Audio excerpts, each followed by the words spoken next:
They said the river could remember, not in words but in taste, the way it held the rot of drowned bodies and the perfume of sin. And on that strange, stifling night in the year 1756, the river turned sweet. The first to taste it was a boy no older than 10, a slave child sent to fill a bucket before dawn.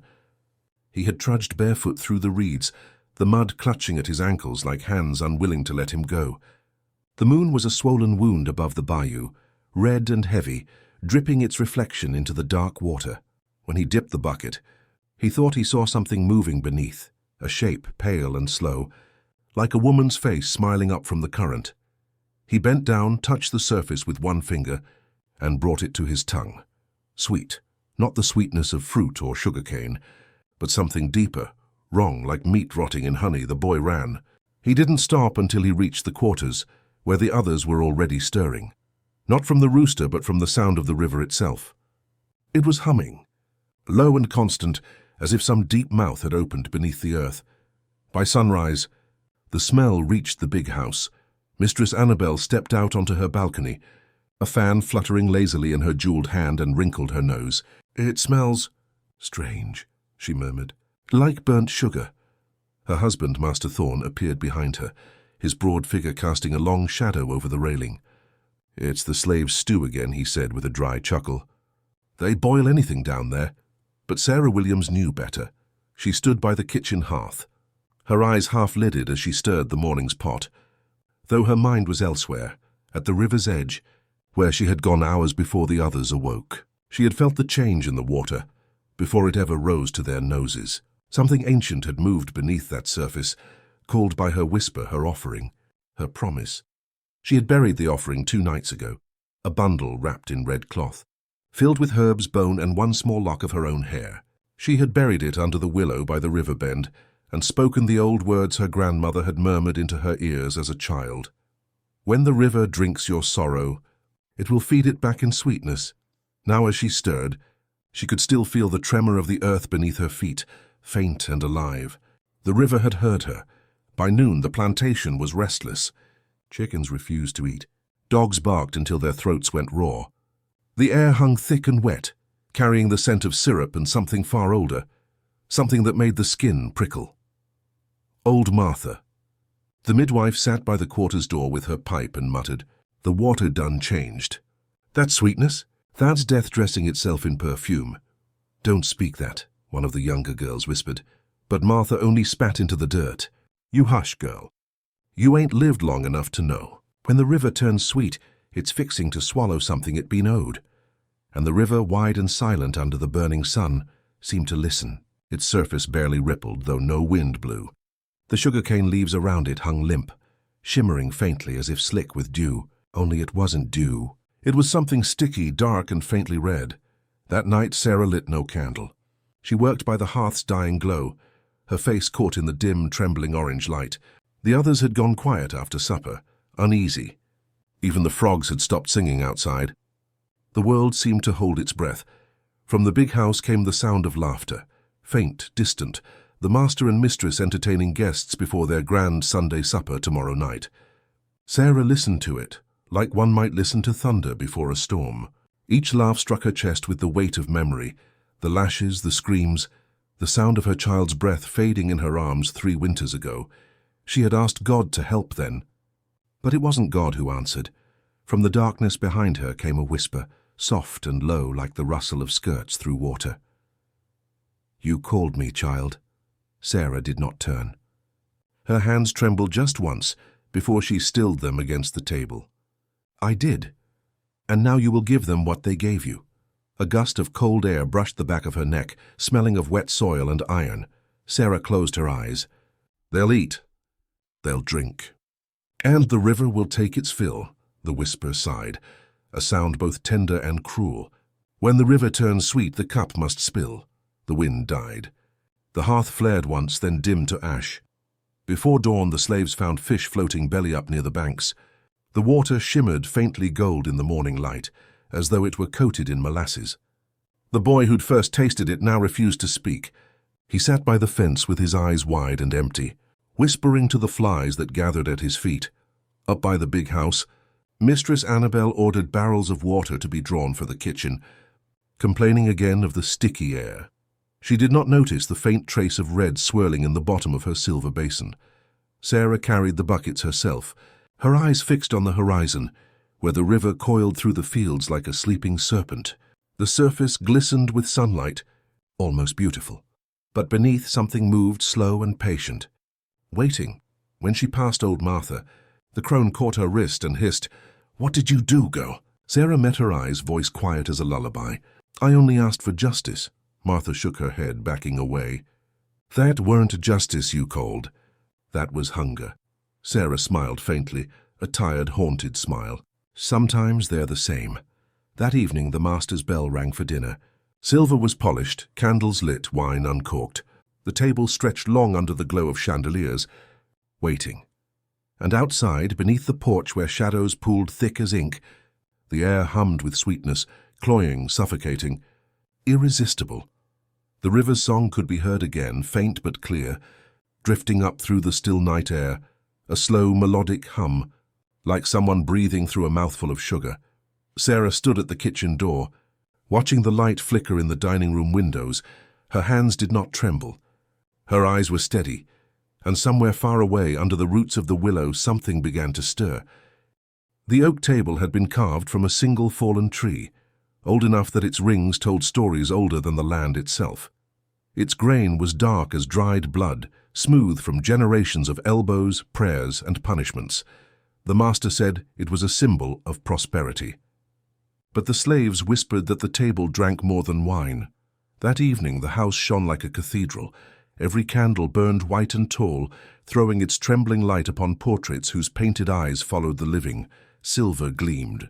Along the table's spine, polished so fiercely it could have cut light itself, at its head sat Master Thorne, proud and heavy, his powdered wig dusted with pride. Beside him Mistress Annabel, her throat wrapped in pearls that glimmered like the teeth of something watching. "Where is Sarah?" Annabel murmured, folding her napkin. "She's late." "She's in the kitchen," said Thorne, pouring himself a drink. "Preparing something special, I'm told. Best let her be. She cooks like the devil himself taught her." He laughed. Annabel did not. She had dreamt the night before of a dark hand sliding over her mouth, whispering something in a language she did not know. She had woken with a taste on her tongue that was not her own. Now, as the laughter of the guests filled the hall, she found herself staring at her reflection in the polished spoon before her. For a moment, just a heartbeat, it was not her face she saw there. It was another woman's.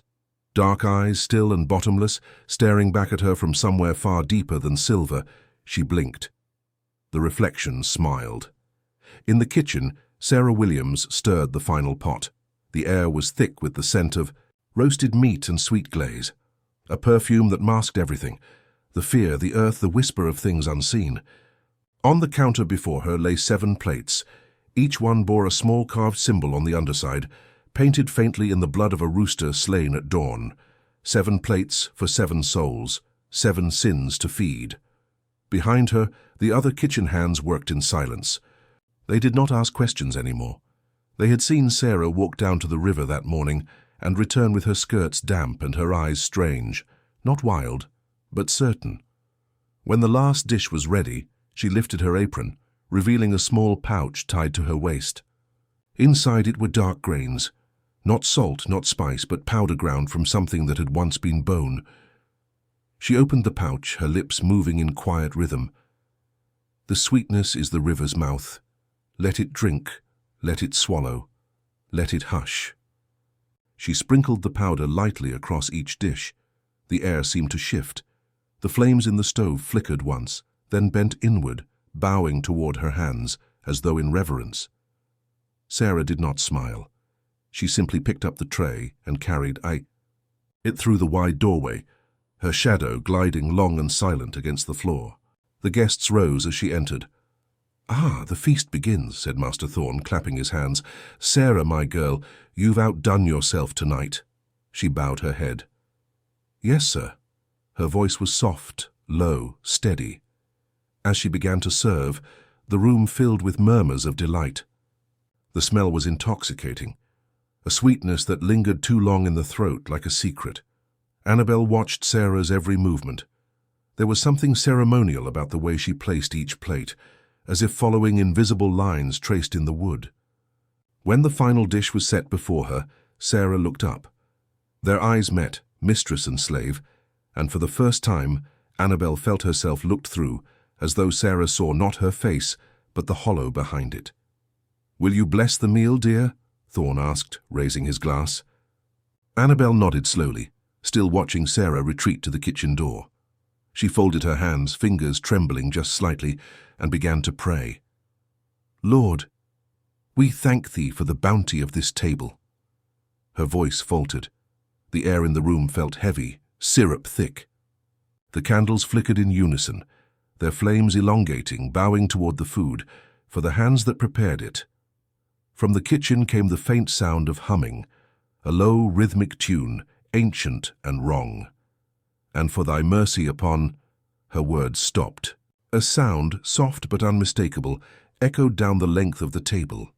The clink of a silver spoon hitting the floor, then another, and another. One by one, the guests' spoons slipped from their fingers as though the air had grown too dense to hold them. Thorne looked up, confused. His face was flushed, beads of sweat glistening at his hairline. "Is it hot in here?" No one answered. The candles began to drip faster. The wax fell not white, but amber, and it hissed as it hit the plates. Sarah's humming grew louder from the kitchen, slow and steady as a heartbeat. Annabel tried to stand, but her knees betrayed her. The sweetness filled her mouth now, overwhelming, suffocating. It was everywhere, in her nose, her throat, her eyes. Across the table, Thorne's face twisted. His lips turned blue. His hand reached toward her but fell short, clawing at the tablecloth before going still. The guests convulsed quietly, like marionettes with their strings pulled too tight. One woman tried to pray, but her voice came out as a gurgle of honey and blood. Sarah stepped into the doorway.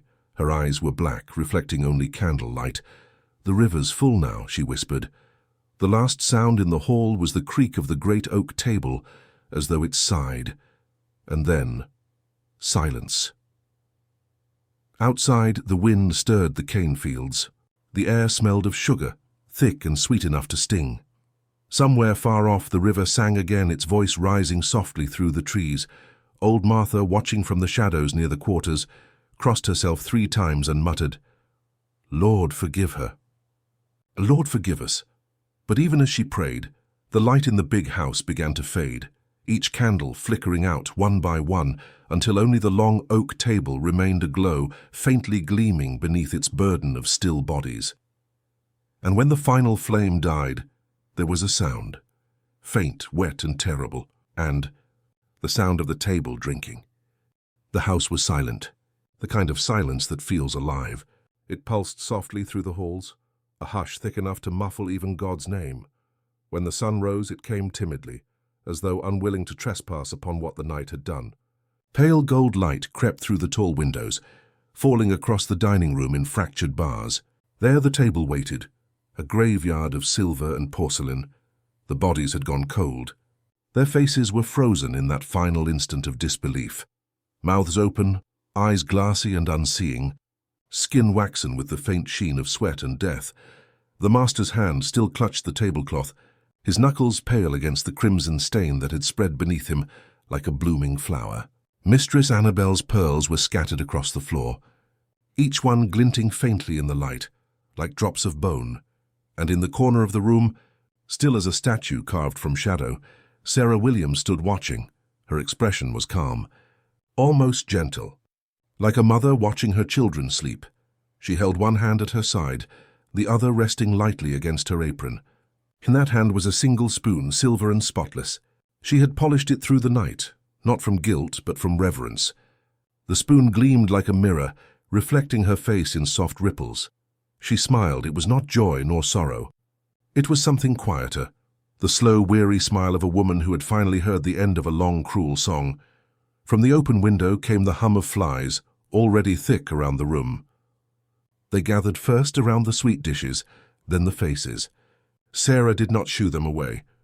She knew what they were, the river's messengers. In the quarters, whispers spread like smoke. "They say the whole family's dead." Poisoned. They say the supper turned to rot. No, that ain't all. They say Sarah stood over 'em smiling while they choked. Old Martha spat into the dirt. Hush, fools. Ain't her smile you should fear.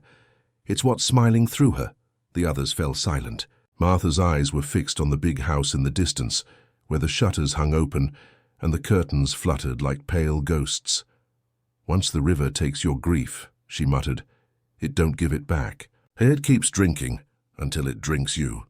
Back inside, Sarah moved slowly through the hallways barefoot.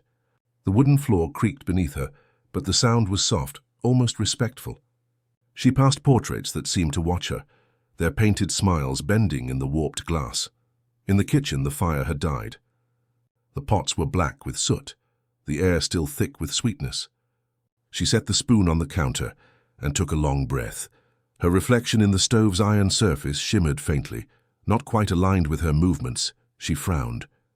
"You're still here," she whispered. From the reflection's mouth came a soft sigh, not an echo but a reply. "The river's pleased, but it's not done." Sarah's eyes darkened. "What more does it want?" "They're gone. Every one of them. Not everyone," she froze. Her hand went to her apron pocket, where the small pouch of bone dust still lay, warm to the touch. "Who?" she asked. The reflection tilted its head. For a moment, it was not her face at all, but the pale, smiling face of Mistress Annabel. "You forgot the unborn one." Sarah staggered back, hand over her mouth. The mistress had been with child. She remembered now the whispers between servants, the way Annabel's hand had rested protectively against her stomach in the weeks before. The reflection smiled wider, its lips parting just enough to let out a faint, sucking breath. "The river's still hungry." Then it went still, just her face again, staring back calm and hollow. Sarah turned from it, trembling, and sank into a chair. For the first time, she felt the weight of what she had done pressing down on her. Not guilt, not yet, but recognition. A deal once made was never clean. By midday, the sheriff arrived. He was a pale, thin man who smelled of gunpowder and tobacco, flanked by 2 deputies with nervous eyes. They found the slaves gathered outside, silent and unmoving. Inside, the sheriff gagged at the stench. "Christ almighty," he whispered. "Looks like the devil himself took supper here." He ordered the bodies to be covered and carried out to the family crypt. But when they reached for the master's corpse, something strange happened. The blood on the floor began to bubble, small, slow bubbles that rose and burst with faint pops, releasing the scent of sugar and rot. "Don't touch it," one deputy said, stepping back. The sheriff swore under his breath. "Fetch that Williams woman." She was in the kitchen, wasn't she? They found her in the garden, sitting beneath the willow tree, her hands resting in her lap. She did not run. She did not speak. She only looked up at them and smiled that same unshaken smile. "You'll come with us," the sheriff said. "Yes," Sarah replied softly, "but not far." They didn't understand what she meant. That night, after they took her to the small cell behind the courthouse, rain began to fall, thick, warm rain that tasted faintly of molasses. The sheriff could not sleep. He kept hearing something in the walls, a dripping sound that wasn't quite water. At dawn, he opened the cell. Sarah was standing barefoot, staring through the bars at the window. Her hands were clean, her eyes calm. "Where's your guard now?" he asked bitterly. She turned her head slowly, her lips curving into that same quiet smile. "Closer than yours," she said. The sheriff blinked. There was a faint humming in the air, low, rhythmic, like the sound of bees. He stepped closer. The floor beneath her feet was damp, sticky. When he knelt to look, he saw the faint shimmer of sweet water seeping through the cracks in the floorboards. The river had come for her. That night, the courthouse flooded from within, not with rainwater, but with a dark golden current that poured from the cell like sap from a wound.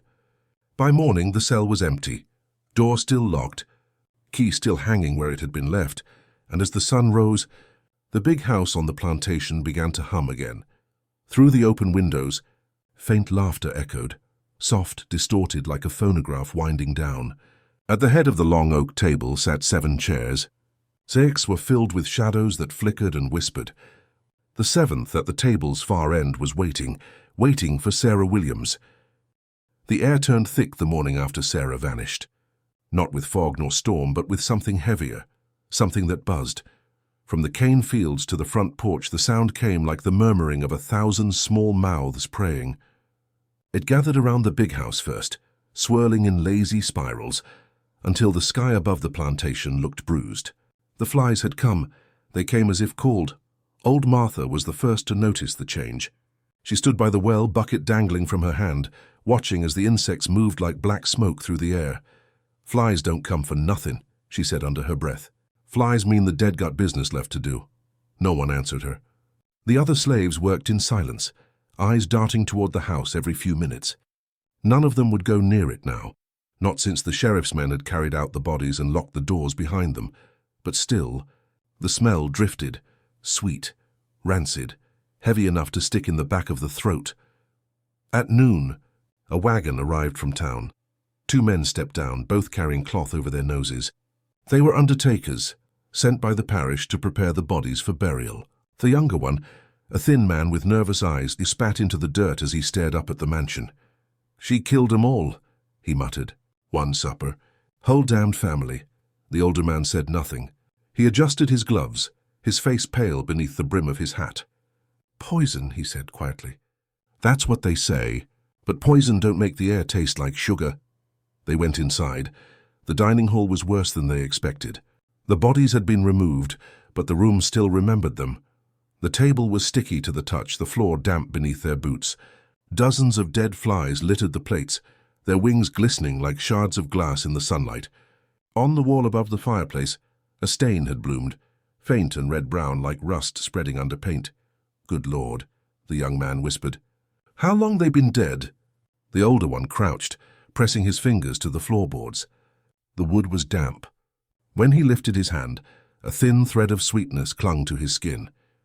He sniffed, then recoiled. "Sugar," he said. "The boards are sweating sugar."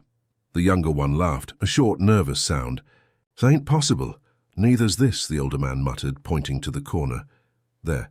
Along the base of the wall, flies moved in a slow, deliberate line, not scattered but orderly, forming a dark path that led straight under the heavy oak table. The younger man bent to look closer. They're eating something." The older man took a candle, leaned down and frowned. Beneath the tablecloth, stuck to the underside, was something pale, soft. The waxlight trembled as he lifted the fabric. He froze. It was skin.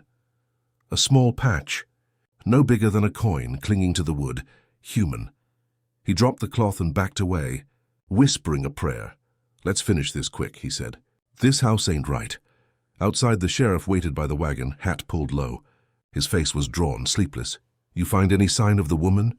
he asked. The older undertaker shook his head. "Gone, like she never was," the sheriff spat. "Devil take her. The whole town's talking. The preacher says she made a deal down by the river." The older man said nothing. He only looked toward the bayou, where the air shimmered faintly in the distance. For a moment, he thought he saw movement, the glint of a woman's figure walking along the shore. But when he blinked, it was gone. By dusk, the flies grew louder. The sun hung low and red over the horizon, bleeding light across the fields. The workers had retreated to their quarters, doors barred, windows shut. Still, the insects pressed against the panes, their bodies tapping like rain. In the big house, the undertakers had finished their grim task. They sealed the coffins and loaded them onto the wagon. But before leaving, the older man turned one last time toward the dining room. Something compelled him, a feeling he could not name. He stepped inside once more. The air was still. The candles had burned low, their wicks trembling. He walked to the table, running his hand across its smooth surface. It was warm. Then came the sound, faint, wet, a single drip. He looked down. From between the cracks in the wood, something dark was seeping, slow, viscous, glinting in the candlelight. It wasn't blood. It was syrup. The flies returned at once, swarming over the surface, their wings humming with a feverish rhythm. He stumbled back, heart pounding. As the buzzing grew louder, impossibly loud, filling the room like a storm. He tried to flee, but as he reached the door, the sound stopped. Every fly fell still. They hung suspended in the air, frozen mid-flight, their bodies trembling, and from the far end of the table came a sound like a sigh, a breath. He turned. The chair at the head of the table, the master's chair, had shifted slightly, as though someone had just sat down. The air rippled. Something unseen moved across the surface of the table, tracing slow circles through the syrup. The man's candle went out. In the dark, he heard a single whisper, soft, almost tender, curling through the air like smoke. "Eat." The undertaker burst from the house moments later, pale as moonlight, gasping. He didn't speak a word to the sheriff, only climbed onto the wagon, slapping the reins until the horses bolted down the road. When they reached town, the younger man found him trembling outside the chapel, his gloves soaked through with sweat. "What happened?" he asked. The older man stared at him, eyes hollow. "That house ain't empty," he said. "And it ain't done feeding." Back at the plantation, night fell. The flies settled thick over the porch railings, the windows, the rafters. Their wings shimmered faintly in the moonlight, like black lace. Inside, the table glistened, syrup pooling in its grooves, and beneath it, unseen, the oak creaked softly, as if it were breathing. The sun did not rise that morning. It crawled. A pale, colorless thing pushing through the swamp mist. It settled over the Williams estate like a dying breath. The house stood swollen with silence. Every window was shuttered except one, the small round window beneath the roof peak, where a single shadow lingered. The townsfolk said it was Sarah. Others swore it was a child, one of the dead family's spirits, waiting to be carried home. But none dared walk close enough to know for certain. The attic window was high, glass-clouded and warped with age. Yet on mornings when the air was still, a faint figure could be seen standing behind it, unmoving, half-turned toward the yard. She looked not out but down. Always down. Inside the house, the smell of spoiled meat clung to the rafters. The flies had not left since the feast. They swarmed the curtains, the ceilings, and the table below, blackening the white lace cloth like ink spreading across parchment. No one had buried the dead. The sheriff said he would return with men and shovels, but he never came back. His horse was found wandering near the marsh, saddle empty, eyes milk-white. By the third day, the bodies began to bloat. The mistress, the master, their sons, each face twisted in its own quiet agony. Sarah had vanished. Only her headscarf was found, folded neatly at the edge of the table, stained with something that shimmered faintly blue in the lamplight. And still, the figure remained at the attic window. The neighbors began to whisper. "It ain't her." "Then who?" "She's too small." "Too still." "Then what is she?" One of the field hands, a boy named Elijah, was the first to go near. He said he felt something pulling him, like a thread tied around his ribs. The front door creaked open when he touched it, though the hinges had been rusted shut since the night of the feast. He found the air inside thick and damp. The walls seemed to breathe faintly. Every step left a damp mark on the warped floorboards. The table still bore the remains of dinner, cups turned over, bread hardened to stone, meat crawling with maggots that squirmed in the shape of letters before bursting open. And above him, faint as a sigh of footsteps, Elijah called out, "Miss Sarah!" No answer. He climbed the stairs, each step groaning beneath his weight. The smell of rot deepened as he rose, not the scent of death alone, but something older, something like wet iron and crushed violets. The attic door was half closed. The light beneath it flickered as if from a candle. He pushed it open. There she was. A small figure stood by the window, draped in white. Her back turned, her hair falling loose over her shoulders. Her hands hung at her sides, perfectly still. In the faint grey light, her skin looked like wax. "Elijah?" a voice whispered. But it wasn't hers. It came from behind him. He turned as no one. When he looked back, the figure was gone. The candle sputtered out, plunging the attic into silence. And yet the air still moved, as if someone were breathing right beside him. He ran. When he stumbled out into the yard, the others caught him before he fell. His eyes were wide, his mouth open, but no sound came. His tongue had turned black. From that day on, no one entered the house again. The doors were nailed shut. The bodies left to the mercy of time and insects. But every night, just as the mist rolled in from the river, the attic window flickered with light. A candle moving slow, sometimes two. Children dared each other to look at it on moonless nights. Some swore they saw a girl's face pressed against the glass. Her eyes glowed faintly blue. Others said tears of blood traced down her cheeks.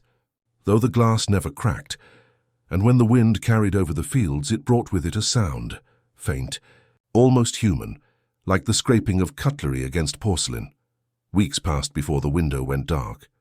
But darkness, they say, is not the same as peace, for when the storms came, lightning split the sky, and in that white flash even the bravest swore they saw her again. The girl in white staring down from the attic window. Her face no longer her own, her eyes hollow and gleaming, as if filled with river water, and beneath her feet the faint drip, drip, drip of something leaking through the boards. Something sweet. The river below the house began to swell again. The flies gathered at the windows like worshippers, and on the fourth storm's night, as thunder crawled through the heavens, the attic window cracked open on its own. No one was there to see it. But the next morning, when the wind shifted, the entire house smelled not of decay, but of sugar, and from the edge of the swamp, someone said they saw her walking away from the house barefoot, her white dress dragging in the mud, her hands cupped as if holding something precious. They say she smiled once, before vanishing into the cypress fog, a smile soft and quiet, the kind sung before funerals. The summer after the feast was long and airless. The heat clung to the skin like syrup, and the mosquitoes bred in clouds thick enough to choke a mule. The Williams plantation stood in silence, its fields overgrown, its house sagging inward, its shutters nailed tight. But the earth beneath it was not still. Every night the soil shifted. The dogs in the nearby cabins would whimper and scratch at their chains, their ears pressed flat as if they heard something moving below, something slow and wet, something alive. Those who dared pass the old house said the ground there had turned soft, like it had forgotten how to hold weight. Sometimes, they claimed, the earth seemed to pulse, just once, then stop, as though it had a heart that beat only when no one was watching. And in the center of that stillness, under the warped boards of the dining room, something had begun to grow. It was a boy named Asa who found it first. He'd been sent to cut cane near the back fence and wandered too close to the house. The smell drew him in, not of rot, but something faintly sweet like bruised fruit. When he bent to peer through a crack in the foundation, he saw it, a root thick as a man's arm, black-red and slick, pushing up through the dirt. He thought at first it was a snake, until he saw that it bled. A slow drip of dark sap seeped from its skin, pooling on the earth. And beneath that pool the soil shone faintly, not with light but with movement, like something shifting just under the surface. He ran, but not before he saw a flash of something carved into the root. A shape or maybe a word. He couldn't tell. By dusk the story had reached the quarters. The old ones muttered prayers. The midwives burned sage and laid salt in the doorways. The devil's vein, they called it, planted in blood, fed by sin. Some said it was Sarah's doing, that she had buried a charm beneath the master's table before the dinner. Others whispered that the house itself was growing a heart, drinking from the family's decay. That night, the overseer's widow rode to town and fetched Reverend Cobb, a man who wore the cross like a weapon and kept a bottle of turpentine in his coat. He arrived by dawn, sweat already beading his brow. "Roots don't bleed," he muttered as he pried open the front door. But his voice trembled. Inside the air was thick, honeyed and wrong. The flies had died or fled, leaving behind only the sound of dripping. He followed it. The dining hall was dim, sunlight struggling through the curtains. The long table still stood, stained and warped. The Reverend knelt beside the center plank and pressed his ear to the wood. He heard it, a faint sound beneath the floorboards, like whispering. Slow, steady, rhythmic. He ripped up a plank with his knife. The smell hit first, sweet and rotten, like meat left too long in sugar. Beneath, tangled through the dirt, was the root Isa had seen, thicker now, branching in all directions. It pulsed faintly, alive, its surface moving with breath-like rhythm, and in the soft dirt beside it, something small and pale protruded, a human finger shriveled and cracked. Then another. Then a hand. The Reverend stumbled back, crossing himself, muttering scripture between gasps. But the root twitched as if mocking him, the motion slow, deliberate, a heartbeat that did not belong to any man. He poured his turpentine and struck a match. The flame flared bright and angry, but when it touched the root it only hissed. The sap bubbled, turned dark, and the room filled with the smell of burnt molasses. The Reverend fled. By the time he reached the yard, his hands were shaking. His horse refused to go near the path. He rode hard back toward town, never once looking behind him, but he could still hear it, the soft sound beneath the house, whispering up through the soil. By the time he returned with men, the root was gone. The hole beneath the floor lay empty, just a patch of damp earth, steaming faintly as if something had been feeding there. Weeks later, Asa fell ill. He woke one night screaming, clawing at his chest. When they tore open his shirt, they saw thin red lines crawling up from his ribs, veins that didn't belong, branching like roots beneath his skin. By morning, he was gone. His body found at the edge of the swamp, his mouth full of mud. The doctor said he'd drowned, though there was no water for miles. And beneath his tongue, a seed. Small, black and wet. That was the summer the river began to run strangely. Its water grew thick, as if something had been poured into it. Fishermen said their nets came up heavy with sludge, and the air around the house grew sweet again, a smell like sugared blood. Children began to wake in the night, whispering of footsteps under the floor, of a woman's humming that came up through the ground, and when the rain came, heavy, feverish, the soil around the Williams house bled. Thin red rivulets snaked down toward the river, carrying with them something dark and oily. They said the house was feeding again. They said the devil's vein had found new soil, and one night, when the thunder broke the sky and lightning split the trees, a traveler passing by swore he saw a figure kneeling in the flooded yard, a woman with her hands sunk deep into the mud, whispering softly to something below. The next morning, the root had surfaced again. It had grown thicker, and this time it bore a single blossom, black as pitch, glistening with dew, and beneath it, faint in the soaked earth, carved in letters that trembled when read, Sarah W. The fever began 3 nights after the Reverend's visit to the Williams place. He woke in a cold sweat, his throat raw, his hands trembling as though he'd been digging all night. His Bible lay open beside him, pages damp with blood from a nosebleed he couldn't remember. He had dreamt of the house again. Not the way it was in daylight, but as it looked in the dream's strange half-light, walls breathing, the roof pulsing like a lung, and Sarah standing in the doorway with her eyes closed, humming a song older than prayer. He told no one, not yet, but when he washed his face at the basin, he found something stuck beneath his fingernails, black soil, damp and glistening, that smelled faintly of sugar. In town, folks said the Reverend had lost his faith. He stopped preaching for a time, speaking only to the wind. The church bells fell silent, their ropes left hanging like nooses. His wife said he muttered names in his sleep, not the Lord's but those of the dead, the master, the mistress, the sons, and always, Sarah. By the 5th night the fever had deepened into visions. He saw the river running backward, pulling everything into its black heart. He saw flies rising from the water like smoke, and he saw a woman's hands, calloused and scarred, stirring something unseen in a pot that had no bottom. In the dream the sky itself was liquid, black and syrup-thick, and she stirred it. Over and over in silence, each turn of her spoon rippled the world, bending the trees and bending the stars. When he woke, the air in his room was heavy, humming faintly. The candle by his bedside had burned down to a wick, the wax pooled and shaped like a face. He knelt beside the bed, trembling. "Deliver me," he whispered. "Deliver me from her shadow." But the only answer was a soft drip. Drip, drip, ain't water leaking from somewhere unseen. He looked up. The ceiling above his bed was damp, darkening into a shape, the outline of a woman's hands. The next day, the Reverend rode out to the plantation again. The house looked smaller in the daylight, almost innocent. The grass had grown over the path, and the air smelled faintly of lilies, or what lilies would smell like if they'd bloomed in a graveyard. He dismounted, boots sinking into soft soil. The ground pulsed faintly under his feet. Inside, everything was still. Dust coated the table, the chairs, the stairway. Yet on the dining table, someone had drawn a circle in the dust, perfect, smooth, untouched by time. At its center, a single black seed rested, glistening faintly. The Reverend felt his throat tighten. He knelt, picked it up, and held it to the light.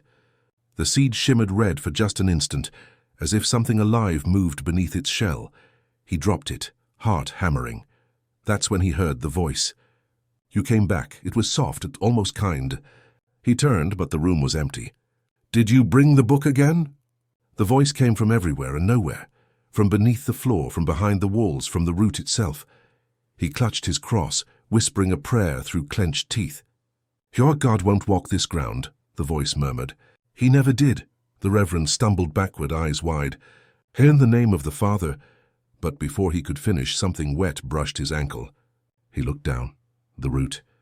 It had surfaced again, pushing through the cracks in the floor. It wound around his boot, slick and warm.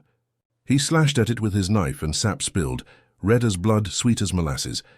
The scent filled the room, dizzying him. He fled. That night he fell into his deepest dream yet. He stood on the riverbank, moonlight trembling across the water. Sarah stood opposite him, barefoot, her white dress clinging to her like a second skin. "Reverend," she said softly, "do you know what grows beneath your church?" He couldn't answer. She smiled, not cruelly, but with something like sorrow. "You feed it every Sunday." Then she reached into the river and lifted her hand. Water poured through her fingers, thick and dark. This is what faith tastes like when it's buried too long. He saw then that her arms were covered in writing, names, hundreds of them, burned into her skin. He recognized a few. His congregation, the ones who had watched her beaten, chained, sold. "You prayed for their souls," she whispered. "But not for mine." The river rose. He tried to run, but his feet sank into the mud. The water reached his knees, his chest, his throat. Sarah's eyes glowed faintly blue as she leaned close and pressed her lips to his ear. "You will speak my name in every dream," she said. "And when you wake, you'll remember what sin sounds like." She opened her mouth, and from it came a swarm of flies. They poured over his face, his eyes, his tongue. He woke screaming. In the morning, his wife found him sitting upright in bed, hands clasped as if in prayer. His eyes were open, but his tongue was covered in sores, black and blistered, spelling out something that no one dared read aloud. He lived 3 more days, unable to speak, scratching words into his bedsheets that no one understood. On the 4th night, he died with his hands still folded, a faint smile frozen on his lips. When they washed his body, they found something lodged in his mouth, a black seed split open, sprouting a thin red root that wound down his throat. And beneath his bed, the floorboards were wet. The doctors said it was rot from the storm. But those who knew, those who had seen the river turn sweet, what whispered otherwise, they said the root had followed him home. And in the silence of the church that Sunday, when the wind blew through the open door, the congregation swore they heard a faint sound, like a woman's voice humming from beneath the altar, soft, steady, endless. When they sealed the Reverend's coffin, the town thought the curse had ended. The air was lighter for a time. The flies scattered. Even the river ran clear again. But the sweetness remained, faint in the breeze, clinging to the edges of every breath. It was the smell that led them to her quarters. The house where Sarah had lived still stood at the edge of the fields, a small cabin of warped boards and rotted shingles, its windows dark and curtained. For weeks no one had gone near it. The locks had rusted shut. Then one morning the overseer's wife, driven by morbid curiosity, decided to send 2 men to clear it out. She said it was time the past was scrubbed away. The men went reluctantly. They broke open the door at noon. The light that fell through the gap seemed to hesitate before entering, as if the air inside were thicker, heavier. The smell was overwhelming, not of decay, but something sweeter, stranger. Like perfume steeped in iron, inside dust lay like ash across the floor. A single chair sat in the corner facing the wall. On the table, they found a small bowl filled with dried petals, and beside it, a knife, blackened from use. But what drew their eyes were the dolls. They hung from the rafters by twine, dozens of them, maybe more. Little figures stitched from rags stuffed with straw and hair, their faces painted with soot and ash. Each one had initials sewn into its chest, tiny and careful. The masters, the mistresses, their sons, the reverends, even the overseer's own, and every doll was missing a mouth. The men did not speak. They only stared. When one reached up to touch a doll, the twine snapped on its own. The doll fell to the floor and burst open, not with straw, but with teeth. Human teeth, white and perfect, clattering across the boards. The second man vomited and fled. The first stayed long enough to notice something else. The walls. Carved into the wood were marks, rows of slashes and crosses, crude but deliberate. Between them were names scrawled in the same jagged hand. Some were familiar, some were not. and at the very bottom, beneath the window where the light struggled in, one name had been carved again and again until the wood split around it. Sarah W. By dusk. The story had spread through the quarters. The women burned rosemary. The men drew circles of salt. No one spoke above a whisper. The overseer's wife ordered the cabin destroyed. But when the men returned with axes, the door was open again, and every doll was gone. Only the chair remained, turned now to face the doorway. That night, the overseer's dogs began to howl. They clawed at their chains, foam on their jaws, eyes rolling white. By morning, one was found dead near the fence, ribs cracked open, heart missing. The overseer dismissed it as rabidness. But his wife swore she saw something in the corner of their room, something small and hunched, swaying. When she lit the candle, it was gone. Yet the next morning she found it on her pillow, a tiny doll stitched from pale cloth. Its chest bore her initials, LW, and its mouth was sewn shut with red thread. That was the week her voice began to fade. At first, just hoarse. Then a whisper. Then gone altogether. She would open her mouth, eyes wide, trying to scream, but only a dry hiss escaped. The doctor said her throat was inflamed. But when he shone a light inside, he saw something glint, a single strand of red thread tied tight around her tongue. He cut it carefully. The moment the thread fell, the air in the room grew cold. The candle guttered. The overseer's wife gasped once, and then laughed, a low rasping sound too deep for her small frame. "Did you think," she whispered, "that a mouth can stay closed forever?" Then her head turned, slow and unnatural, toward the corner of the room. The doctor followed her gaze and froze. In the shadow stood a figure no taller than a child, its skin grey with dust, its eyes wide and empty. In its hands, the same doll that had been found on the pillow, its threads now dripping red. The candle went out. By morning, the overseer's house was empty. The beds cold. The door open. The only sound was the slow creaking of something hanging from the rafters, swaying gently in the wind. They burned the cabin that night. The fire roared high, black smoke twisting into the sky like a scream. But even as the walls fell, the dolls didn't burn clean. The next morning, when the ashes cooled, the ground was littered with tiny red threads. Some say the wind carried them toward the mansion. Others said they moved on their own, slithering through the grass like veins seeking new flesh. And when the moon rose full over the bayou, those who dared to walk the fields swore they heard it again, faint, rhythmic, endless, the sound of fabric being stitched, and a woman's voice humming a lullaby, soft, slow, the kind sung before funerals. The mansion had been shuttered for months now. The vines climbed higher each day, curling around the balcony railings like green fingers, reclaiming what once belonged to the earth. The windows had turned dark and reflective, mirrors that seemed to breathe when the fog rolled in, but one night the shutters opened again. No one saw who lit the lamps. No one saw who dragged the long dining table back into place, or polished the silver, or set the plates. Yet by midnight every candle in the house was burning, and from the fields below, the workers swore they could hear laughter, faint, hollow echoing through the mist. Inside, the mansion looked almost new again. The chandeliers glowed, the floorboards gleamed, and the air smelled of roasted meat and sweet wine. But the chairs were not empty. They sat there, all of them. The master, the mistress, their sons, the reverend, even the overseer and his silent wife. Each in their proper place, dressed in fine clothing long gone to dust, their skin pale as wax. Their eyes were open, fixed on the empty head of the table. The table was set with abundance, bread, fruit, steaming meat. But the food was blackened, spoiled, crawling with things that moved when the light hit them. Still the guests raised their forks with stiff, deliberate grace. When one tried to speak, his lips split. When another smiled, her teeth fell out one by one, clicking onto her plate like stones. Yet they kept eating.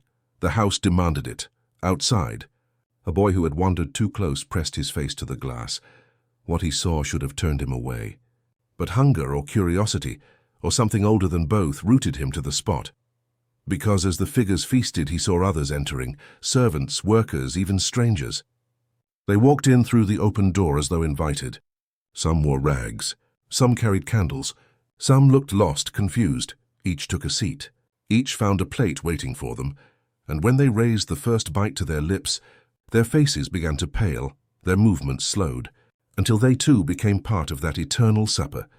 The boy ran then, but the sound followed him, the clinking of forks, the scraping of plates, the low murmur of voices repeating something he could not quite make out. When he finally stopped at the tree line and turned back, the mansion's windows glowed red, as though lit from within by a furnace, and in the reflection of the glass, he thought he saw her, Sarah, standing at the head of the table, her dress black as ash, her hands resting on the chair that once belonged to her master. Her face was calm, her eyes bright and unblinking. When she spoke, her voice carried through the night and soft, almost kind. "Eat, my children," she said. "Eat until the bones remember." Then she smiled, and every candle in the house went out.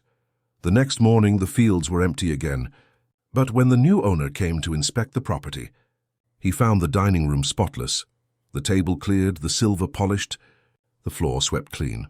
Only one thing remained. On each plate lay a single piece of parchment, folded neat. Written in a trembling hand, every note bore the same words: "We are still eating." At night, travelers passing through the valley sometimes see lights flickering in the distance, a glow too steady to be moonlight, too warm to be fireflies. They say it's the house, hosting its feast once more.